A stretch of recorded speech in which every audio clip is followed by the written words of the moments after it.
In this video, we'll be taking a look at 3 MLB games happening on July 27, 2023, and providing you with free team picks and total picks for each one of those games. So 2 picks for each game, 6 picks in total. Welcome back to Cash Out Sports. Let's dive right into it. Oh, and don't forget to subscribe and to click the bell icon to get notified as soon as these videos get released, so that you have more time to plan out your bets as we provide these videos on a daily basis. I can guarantee that you'll have all the important information that you'll need on these 3 MLB games after fully watching this video. One more thing before we start. If you would like to gain access to our best exclusive sports picks to take your journey to the next level, then check out our Patreon in the link down below, where we offer our best single picks, parlay picks, and much more. Now let's get started.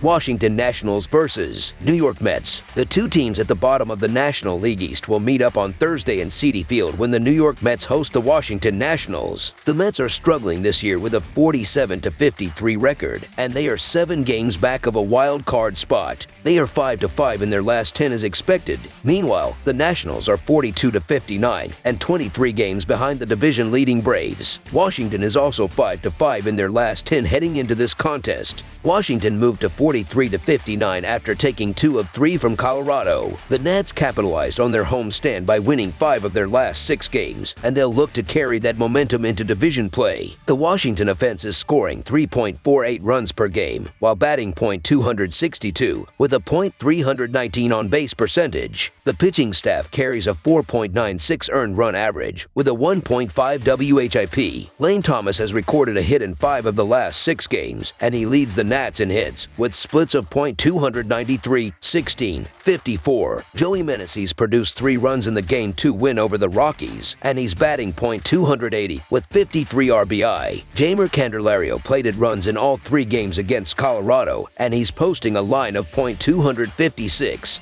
16-51. New York moved to 47-54 after falling to the Yankees. The Mets couldn't recreate their magic in the Bronx last night, and they'll seek better results in Queens this weekend. The New York offense is scoring 3.98 runs per game, while batting .238 with a .318 on-base percentage. The pitching staff carries a 4.39 earned run average with a 1.35 WHIP. Pete Alonso went gutless after powering a Game 1 victory with 2 homers, but remains the Mets leader in home runs and RBI. Francisco Lindor had 3 hits in the win over the Yankees, and he's second on the team with 19 homers and 62 RBI. Brandon Nimmo plated the lone run in the Game 2 loss, and he leads the team in batting and hits with 15 HR and 46 RBI. The Mets are getting the benefit of the doubt because they're at home and are supposed to be the better team. However, the Mets have been the biggest underachiever all year, and they're just not a team I'm going to lay -250 juice. The Nationals are playing good ball over the last week, and Josiah Gray was an all-star this year. We're getting almost 2 times our money with the Nats. This doesn't make sense from a value standpoint, so the Washington Nationals money line is our full game side pick. The Mets are just 3-7 to the over in their last 10 games. In addition, Senga has been dominant at home with an earned run average of just 2.5. In his last 9 home starts, Senga has given up a total of just 9 earned runs. The Nats and Mets have played 7 times, and they've gone 4-3 to the under in those games. The Nats are just 22nd in the league in runs scored per game, while the Mets are 18th. Under the projected total is our full game total pick. Chicago Cubs versus St. Louis Cardinals. The Chicago Cubs will play the St. Louis Cardinals in Game 1 of their series on Thursday night at Busch Stadium in St. Louis, Missouri. These 2 teams played 4 games last weekend, with the Cubs winning 3 out of 4. Chicago is currently 3rd in the NL Central, while the Cardinals are 4th. The Chicago Cubs are 50-51 this season, and they have won 5 games in a row. Chicago is coming off of a mini-series win against the White Sox, where they won both games on the road. Chicago won 3 out of 4 against the Cardinals and 2 out of 3 against Washington in the previous 2 series. The Chicago pitching staff has a 4.14 earned run average, a 1.27 WHIP, and a .244 opponent batting average this year. The Cubs offense has scored 496 runs with a .253 batting average and a .331 on-base percentage. Nico Hoerner is batting .280 with 7 home runs and 57 RBIs for the Cubs. The projected starting pitcher for Chicago is Justin Steele, who is 10-3 with a 2.95 earned run average and a 1.11 WHIP over 103.2 inning pitched this year. The St. Louis Cardinals are 46-57 this season, and they have lost 4 of their last 6 games. St. Louis is coming off of a series win against Arizona, where they won 2 out of 3 games on the road. St. Louis struggled to keep the Cubs off of the board on Saturday and Sunday, allowing 15 runs in those 2 losses. The St. Louis pitching staff has a 4.57 earned run average, a 1.46 WHIP, and a .274 opponent batting average. The Cardinals' offense has scored 494 runs with a .258 batting average and a .333 on-base percentage this year. Nolan Arenado is batting .287 with 22 home runs and 77 RBIs for the Cardinals. The projected starting pitcher for St. Louis is Miles Mikolas, who is 6-5 with a 4.33 earned run average and a 1.31 WHIP over 126.2 innings pitched this season. Mikolas struggled in his start against the Cubs last week on the road, giving up 5 runs and 11 hits in 5 innings of work. He also has had his troubles at Busch this season, producing an earned run average just under 5, and he picked up the win only twice in 10 tries there. Steele pitched well versus the Cardinals in his matchup with the Cardinals earlier this month, limiting them to 2 earned runs on 6 hits while striking out 9 over 6.1 innings of work. The Cubs have split or won their last 4 series on the road, including a 3-game sweep of the Pittsburgh Pirates at PNC Park. The Cubs' offense has been improving, and they have jumped into the top 10 in the league in average runs scored per game. Adding to the Cardinals' woes, their pitching staff as a whole has been underperforming. They are currently ranked only 26th in the league in team earned run average at home with 4.59. St. Louis has lost 3 of their last 4 games against the spread. The Cubs have won 4 straight against the spread. The Cardinals had that nice series win over Arizona, but have to travel back in for this game, and I'm still not all that sold on the Cards, especially with Mikolas starting at home where he's got an earned run average near 5 this season. The Cubs are playing with some confidence right now, and Steele's arguably been their best this season. The trends support a Cubs win on the road Thursday, so the Chicago Cubs money line is our full game side pick.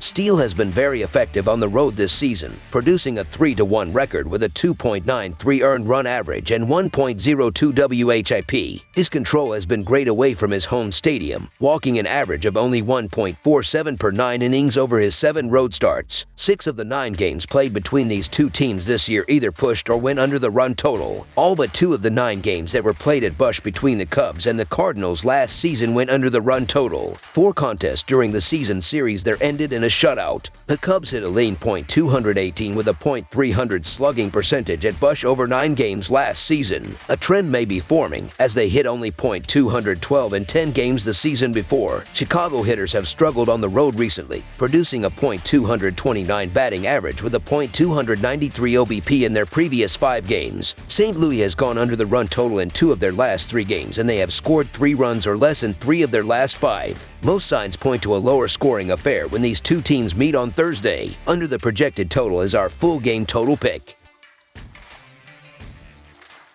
Cleveland Guardians vs. Chicago White Sox. The Cleveland Guardians collide with the Chicago White Sox in the first of a 3-game divisional series on Thursday evening. The Guardians will send Tanner Bibby to the rubber. The White Sox will have Dylan Cease on the mound. The White Sox lead the season series 4-2. The Cleveland Guardians are seeking first place in the American League Central and continue to excel, winning 3 consecutive series. The Chicago White Sox continue to be a disappointment, losing 5 straight in 7 of their last 8 games. The Guardians have won 5 of their last 8 games and 2 of their last 3 road games. They have been on a roll offensively in recent games and scored 26 runs in their last 3 road games. Expect them to play well offensively in this game because they have done a great job batting against right-handers, and Cease has been shaky on the mound in recent starts, especially at home where he gave up 7 runs in his last 2 starts. He gave up 5 runs in his last 2 starts against the Guardians, and with Chicago having the 6th worst bullpen in the league, they will have a hard time slowing down Cleveland's hot bats in this game. The White Sox have lost 6 of their last 7 games, and they've also struggled at home where they have lost 6 of their last 7 games as well. They have struggled offensively during their slump and scored only 9 runs in their last 3 games. Their offensive struggles will continue in this game because they have struggled against right-handers, and Bibby has done a good job on the mound in recent starts, giving up only 3 runs in his last 4 starts. He gave up 2 runs in his last 2 road starts, and with Cleveland having the 2nd best bullpen in the league,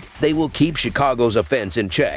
The The Guardians starter Tanner Bibee has quietly been one of the better young pitchers in the entire big leagues. The rookie just completed 7 shutout innings against the Phillies and is sporting a dazzling 1.14 earned run average in his 5 outings this month. I expect his success to continue against an inconsistent White Sox offense that has plated 4 or fewer runs in 4 of their last 5 games, so the Cleveland Guardians money line is our full game side pick. The Guardians are averaging 4.16 runs per game and 4.66 runs per game on the road. They averaged 1.67 runs per game in their last 3 games against the White Sox. With Chicago giving up 4.94 runs per game at home, the Guardians will hit their average in this game. The White Sox are averaging 4.18 runs per game and 4.33 runs per game on the road. They averaged 3.33 runs per game in their last 3 games against the Guardians. The Guardians and White Sox played under the total in 5 of their last 7 meetings. The Guardians pitching continues to shine. Bibee has been sharp and has pitched into the 6th and 7th innings in his last 2 outings. After Bibee, Chicago has a difficult challenge against a Guardians bullpen that ranks 2nd. The Guardians have conceded an average of only 3.7 runs in their last 10 games. In addition, the White Sox pitching has contained the Guardians' offense this season, limiting them to 10 runs in the last 5 meetings. Cease has been solid, conceding just 1 run in his last 2 performances, and has recorded a 3.74 career earned run average against the Guardians. The under is also 4-1 in Bibee's last 5 outings. With Cleveland giving up 4.06 runs per game on the road, the White Sox won't score enough runs to push the score past the total. I expect runs to be at a premium. Under the projected total is our full game total pick. That's all for now, so if you have any other games you would like reviewed, then leave a comment down below with the game you would like analyzed. Subscribe to our channel, leave a like on this video, and we'll get to it as soon as we possibly can. We would also love to hear your opinion on the picks presented to you in this video, whether you agree or disagree with them, so leave a comment down below and do let us know.